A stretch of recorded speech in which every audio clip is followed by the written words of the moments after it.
our schools have everything's in bubbles.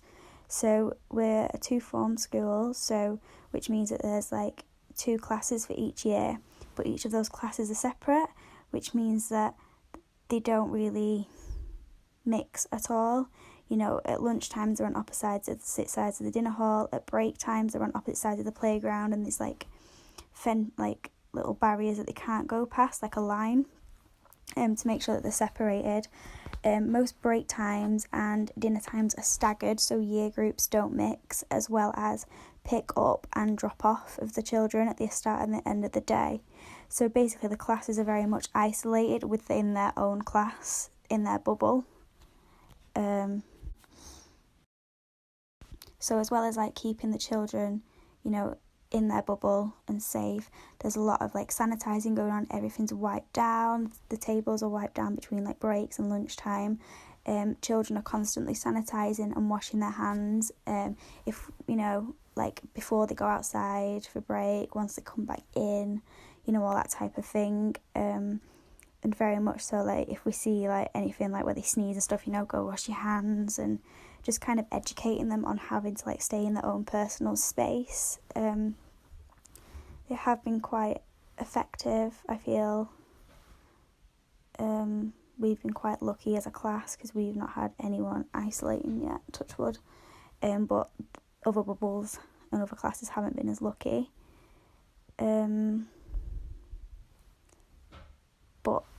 it does seem to lessen the chance of it spreading because we're all very much isolated.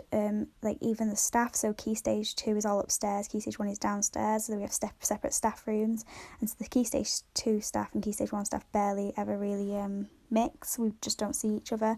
And then our like lunches and breaks on our floor are staggered as well, so we're not really mixing within our floor, just to kind of make sure that like if there is a breakout, like so if someone does catch it, that it's spread to as little people as possible, if that makes sense. But we have found we have been very like spread thin when it comes to staff having to isolate and stuff, and it can be a struggle. Like we're just, because some staff have to isolate but the classes aren't, because it's just the way the isolating process works, because they've been around people but this class hasn't, if that makes sense. So they're very much like struggling with staff,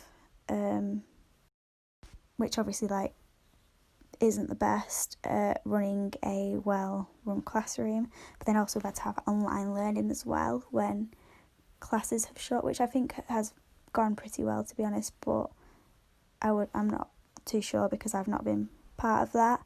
One of the things though with it being in a young like with like the younger kids is that yes, we try and like educate them and they know about coronavirus and they know about the germs, but it is hard because they're so young to really understand that you can't really touch people and you can't give your friend a hug, and like when a child falls over or hurts themselves, they want a hug and you can't tell them no, and sometimes they will literally just grab onto you because they're upset.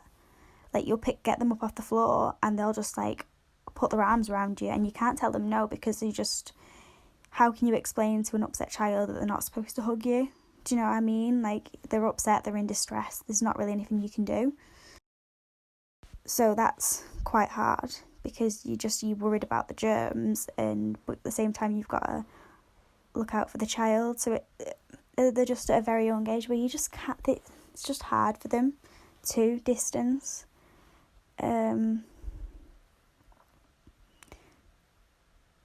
But I haven't had to isolate yet or work from home really. But obviously we have had a few classes that have had, and it didn't affect me when the schools closed because I wasn't working in schools at that point.